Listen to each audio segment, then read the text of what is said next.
Good evening, everyone. Well, usually in the high school basketball postseason, the upperclassmen are the ones who shine during key moments. But in the Class D regional semifinals tonight in Escanaba, a couple freshmen took center stage. We'll start with the #1 North Central team with the Little 5 pole, having another great contest against #3 Munising. Munising's Austin Kelto getting introduced to Jets coach Adam Mercer. Then he gets right to work. Austin Kelto driving. He will score and, of course, get the bucket and one. He scored the Mustangs' first 7 points to lead 7-4. Freshman Jason Whitens heading to the bucket, spins and, of course, scores. A Whitens triple gave North Central a 9-7 advantage.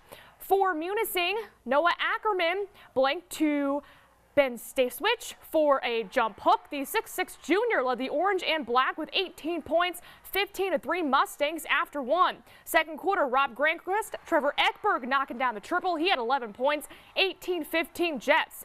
But the Mustangs respond. Ackerman serving up a triple. It's tied at 18. Jets led 20-18 at the half. Munising had a 3-point lead with less than 10 seconds to go in the game, and the freshman Whitens buries a triple with 3.8 seconds to go to even the score at 43. So the Mustangs, they will run a pretty good out-of-bounds play. No call on the contact under the buzzer. Kelto driving, and he is rejected at the buzzer. North Central outscores the Mustangs 11-3 in overtime to win 54-46.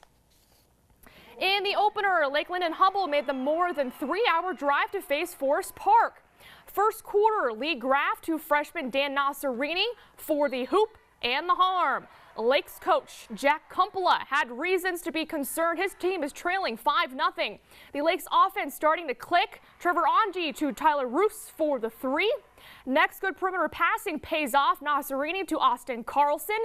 The junior scored 20 points, all from 5 feet or less from the bucket.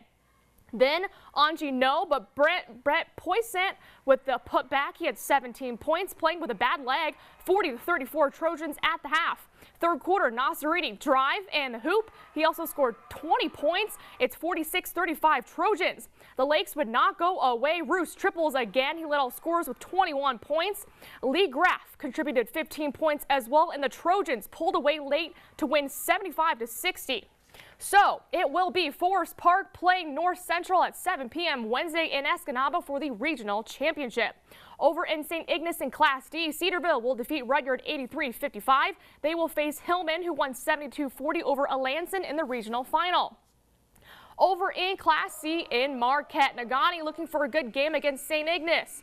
First quarter, Gage Kresge with the ball, baseline jumper, it's good. Saints lead it 2-0.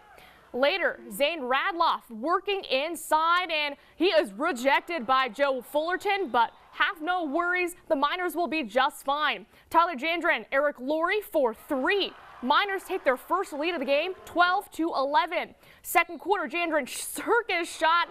That goes into the bucket. Can you believe it? It's 32-24 Miners. Negaunee would slow down the Saints in the second quarter. Jandren alley-oop pass to Zane Radloff with the finish. And the Miners will go on to win by a score of 84-61. In the other Class C game, Adam Mackey completely taking over for the Red Devils as they face Norway. Here he is driving for the 2 points, but he's far from done. Later, more Red Devils. Jacob DiGiorgio on the third try. Watch this. Whoop, nope. And, oh, yep, there we go. He gets the bucket. Ironwood goes up 4-2. Austin Grayvald looking. His pass is stolen by none other than Mackey. Down the court for another 2 points. Red Devils lead 8-4. Grayvald will redeem himself on the next possession. He drives to the basket and gets the bucket, but not enough. Mackey would score 32 points on the night as the Red Devils go on to win 67-34.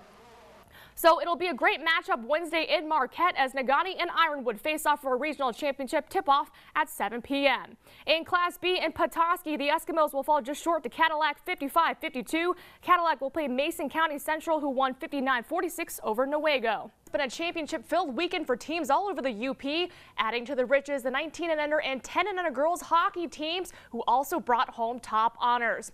Well, in the 19 and under girls hockey state championships, all played in Alpena. Marquette defeats Midland 7-2 in the semifinals, and then they shut out Sheboygan to claim a state championship. Alex Paquette scored 2 goals. Haley Peterson, Amanda Gray, and Shea Blewett also scored. In 10 and under girls hockey, Marquette also brought home a state title. They defeated Troy 7-3 in the semifinals before winning 2-1 over Suburban Freeze in the championship game. Kaylee Lane scored 5 goals in those last 2 games. Abby Bergman also scored.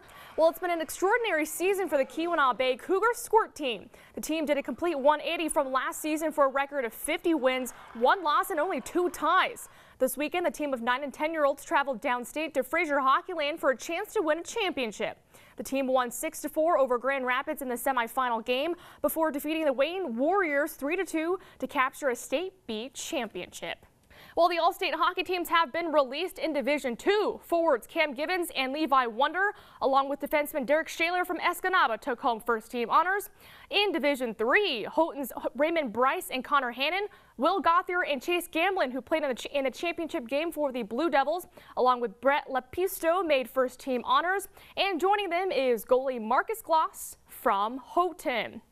Well, defenseman Kyle Hosworth from Hancock, followed by a trio of Blue Devils, Justin Delisle, Ben Lacrosse, and goalie Nick McKenzie earned second-team honors. Blake Mastaw, who scored in the championship game for the Sioux, along with Hunter Carroll from Hancock, Jake Callio and Tristan Foltz from Houghton, along with Jeffers Anthony Harris, make the honorable mention list. And finally, your Coach of the Year, Gremlin Nation's Corey Markham.